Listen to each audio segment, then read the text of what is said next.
I've been living on a good life, living like it won't stop, giving you the best of me, but now Hey guys, it's Cash here again. I just wanted to go over a few things on the Magic Find Tornado Shot build that people have been talking about in the comments, such as being squishy as well as lacking damage. I feel like making a video out of it instead of going over every single person's POBs would be a lot better use of my time. So let's get right into it. The first thing that I would recommend if you're struggling with damage and if you are very squishy would be swapping out Sadamas Touch for Comb Spirit. If you don't know what these do, you regen 1 rage per second for every 100 life recovery you have, but you do not get life recovery anymore. These, it might seem like a bad thing, especially if you're running Vitality, but if you can get 200 to 300 life regen, you're looking at 2 to 3 rage per second, and that allows you to run Berserk with a very high uptime. If you don't know what Berserk does, you get 20% more attack speed, more damage, 30% more movement speed, and 20% less damage taken. So that's a flat 20% more EHP, as well as 20% more damage, and probably a little bit more since you have attack and damage added. Since we're running combs, you want to look at running a high level of Vitality, such as level 21. This will straight up give you 203 life regen per second. You could look in running a +2 AoE craft or ashling on your helmet as well, but that's not necessary to get to the 2 regen per second mark. With 2 at least, you're getting a good amount of uptime on your Berserk, and this gives you a whole bunch of damage as well as less damage taken. The next thing I wanted to talk about in terms of survivability would be getting Suppress capped. So there's a few ways to do this. The first way that I'm doing that doesn't require anything other than a few skill points as well as Suppress on my armor is getting Suppress onto your chest piece as well as Suppress onto your helmet. So obviously getting a chest piece like this with Suppress is quite difficult. So the second option, instead of getting it on your chest, is invocating Magebane on your relic. With this, if you have about 300 dex, you should be getting 20% suppress, which is about equivalent to what you're getting on my chest, given this is also only T2, right? You can also get up to 14% on your helmet. This one is a lot easier to hit than it is on the chest, since the chest is literally from RNG from slamming them together. This one you can spam essences for until you get suppress. If you have another open suffix, you can lock your suffixes and reforge chaos for some chaos res, and then finish the prefixes how you like. The other way of getting suppress, aside from on your gear, would be the nodes on your tree. So these small nodes all allocate 5 suppress. This is 12. We've got 8 from each of these, and then 15 from this big node. We've got another 10% here with 2 3% nodes, and then an 8% node right here. And then we also have a few nodes from the Thread of Hope that give us 4% each. So basically doing what you can do to cap it is ideal. Getting T1 on your helmet as well as Magebane, that alone gives you 34%. And then you can cap it out with about 5 other nodes. These 4 and 7 other nodes. And these 2 as well. The other option you have is running Quartz Infusion on your Forbidden Jewels. What this does is give you, here, I'll give it here. Quartz Infusion gives you 40% suppress as well as phasing. I don't really recommend this though, because I feel like you lose a lot of damage from running that. I would just stick to running Magebane or having suppress on your chest instead of going for the Quartz Infusion. That is kind of a last resort, I feel, and I don't think it's a good use of the Forbidden Jewels. Another way to add a lot of EHP would be to craft on physical damage taken from hits as elemental on your chest. So there's a dual mod that gives fire and lightning, 6% each, as well as an 8% mod that you can get on your helmet. If you're looking for a new timeless jewel or you have one currently, you can also look for physical damage taken as fire, because this is a mod that shows up quite often. And then the last thing that we can recommend is getting physical damage taken as fire or taken as any element on your purity of, or on your Watcher's Eye. Obviously, this would be a little bit expensive if you're going for a triple mod, but a lot of people devalue the physical damage taken as elemental mod, and I think it's a very good for the price. Another way to get more physical damage reduction, since that's our struggle with this build, is finding a way to generate endurance charges. There is a way to get them on this jewel as well, so you can look that up when you're looking up a timeless jewel. If you go search for node and then add endurance charge on kill, you can add that when you're looking for a timeless jewel and hopefully get 1 or 2 nodes from that. You only really need 1 though.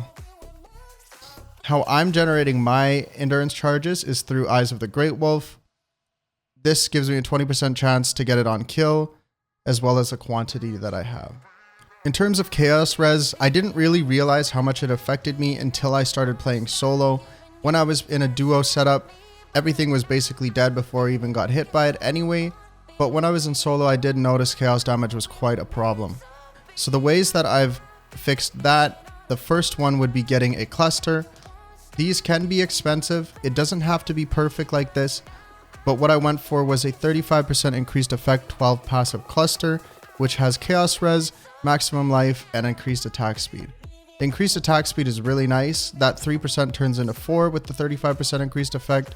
So each of these nodes give me about 3% DPS, not including the life and the chaos res that is on them too. So this is how I'm capping my chaos res. Obviously, it's still only capped when I have my flask up, my Progenesis. But even without it, we still have about 42%, which is a lot better than being in the negative. So now I'm going to talk about getting a little bit more damage.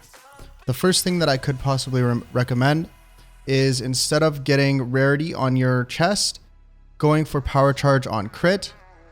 If we turn power charges on, that gains about more than 13% crit for me, which is quite a bit of damage. The other thing I wanted to talk about was going full cold convert. The only way to do this is getting it through your quiver or running it on your gloves. But I feel like running rare gloves on this build is not worth it. The combs and the Sadamas are just too good. So the only way to get it is either on the synth implicit on a quiver. This is very expensive. And honestly, I don't even recommend doing this. It's like 55, 90 div. There's not a whole lot of bases that have it.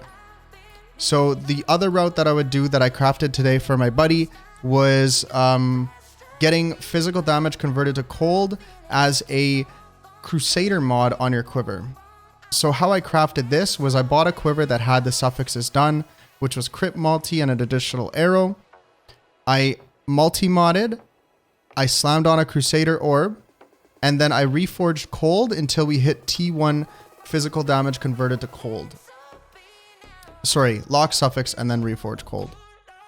But that's basically the only way to do this. Once you're done with that and you got the T1 physical convert on, you can craft on cannot roll attack modifiers and X slam twice for something decent. Normally you'll get life. You can get physical damage convert, which is not a good thing. If you get physical damage converted to lightning, it's not good. But if you get physical as extra element, that's completely fine, like this one is. And then the other mods you can get is life, and then we just craft on the attack speed. If you have any questions about crafting this quiver, just let me know. But this is definitely the cheaper and the easier way to go full cold convert. Keep in mind, this is only the 25% you can get here. But then the other you will be getting from the Watcher's Eye up to 40%, and then 40% from the Cold Mastery. So keep that in mind if you are going this route. You want to swap out your Tornado Shot to either default or Divergent. Take off Anomalous because we're now full cold convert, and you do need to have a Fizz bow for this. You do not want to have an elemental bow if you're doing this. So keep those things in mind if you're going for full cold convert. Full cold convert is a lot stronger than the Trinity setup. But it does require a little bit more investment. The last two little things that I wanted to point out was for my other cluster, I've changed this. So I'm now running Devastator. I don't have the points in right now, but I am now running Devastator, Martial Prowess, and Fuel the Fight. Fuel the Fight is just for the Mana Leech because we have no other source of Mana Leech. We do have Life Leech through Blood Rage, as well as our Combs Gloves. But for Mana Leech, we have nothing, so we definitely need this. The other one is Martial Prowess, which helps us get hit capped. You want to double check in your PMB that you are at 100% hit chance, because if you're not, then you're kind of trolling yourself. So Martial Prowess is good for that. And then we wanted this node Devastator. I feel like this kind of slept on. The only thing to keep in mind is when mobs die from your explode, the rarity from socketed rarity gems, such as this one here, does not apply. If you're running this chest here, I would recommend swapping to this cluster. If not, and you want this rarity to apply, I would take this out, because if you kill things and it explodes, the rarity does not apply to it. That is also the same with the item rarity linked to Herald of Ice. If you do not have item rarity in here and Herald of Ice procs kills mobs, it does not apply the rarity from this socketed item rarity. So just keep that in mind when you're going for the swap, what you would like to do. It's really up to you. The last thing that I wanted to recommend was adding in clusters. I don't know if I had this many medium clusters in my other build, but what I did is I added a bunch of repeater eye-to-eye clusters, and these just give you a whole bunch of damage, as well as AoE damage from the eye-to-eye. So that's about everything I wanted to go over on the build. I've made quite a few changes since my last video that I posted, but I think a lot of these changes are help a lot with survivability as well with the damage. I've about tripled my damage, as well as tripled or more my EHP, sitting at about 51k now. The Chaos Res obviously helped. Fizz Convert helped a whole lot, and then having a high LE max hit helps with the Fizz Convert as well. If you have any other questions, feel free to reach out like always. You can join my Discord, see me on Twitch. I'm there live almost every single day. And I hope this helped you out. Have a good one.